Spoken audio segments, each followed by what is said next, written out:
বিসমিল্লাহির রহমানির রহিম। আসসালামু আলাইকুম ভিউয়ার্স, আশা করি সবাই ভালো আছেন।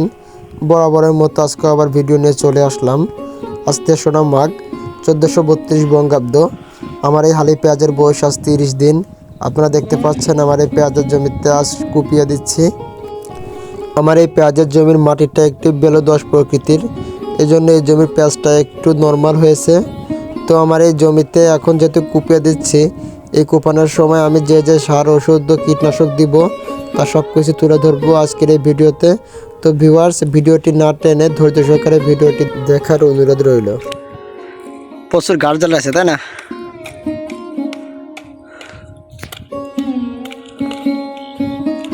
কুপিয়ে দিলে তো অনেক ঘাস চলে যাবে। অনেক ঘাস চলে যাবে, অনেক ঘাস মারা যাবে, কেটে যাবে। তো ভিউয়ার্স, আমার এই পেঁয়াজের বয়স যেহেতু 30 দিন এবং পেঁয়াজটি আজকে কুপিয়ে দিচ্ছি, তো এরপরে কিন্তু পেঁয়াজের জমিতে আর সার দিতে পারবো না। তো আজকে আমার এই পেঁয়াজের জমিতে আমি যে যে সার ওষুধ দিব তা এখন আপনাদের মাঝে তুলে ধরবো। আমার এই জায়গা জমির পরিমাণ 10 শতক এবং জমিটা যেহেতু বেলে-দোআঁশ প্রকৃতির, এই জন্য এই জমিটুকুতে একটু সারের পরিমাণ বাড়িয়ে দিব। তো আমার এই 10 শতক জমির জন্য 10 কেজি ইউরিয়া সার নিয়েছি এবং এর সাথে 1 কেজি ম্যাগমিল প্লাস, এটি মিমপ্লেক্স কোম্পানির, এর মূল উপাদান ম্যাগনেসিয়াম সালফেট, এটি 1 কেজি দিব।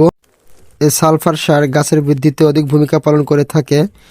মাটিতে যখন পর্যাপ্ত পরিমাণ শক্তি থাকে কিন্তু গাছটি সেই শক্তি গ্রহণ করতে পারে না, এই সালফার তখন মাটির সাথে মিশে মাটির কণিকাগুলোকে ভেঙে দেয় এবং এটি গাছের শিকড়গুলোকে শক্তি গ্রহণ করতে সহায়তা করে থাকে।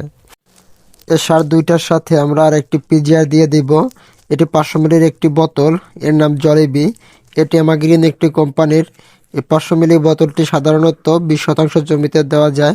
তো আমার এই জায়গার জমিটা যেহেতু 10%, তো আমি আমার এই বোতলের অর্ধেকটি মিশিয়ে ভালো করে ছিটিয়ে দিচ্ছি জমিতে। আপনারা চাইলে জলেবি এর পরিবর্তে সিনজেন্টা কোম্পানির প্রোটোজিম এবং বায়ার কোম্পানির ফলিকুরও ব্যবহার করে দেখতে পারেন।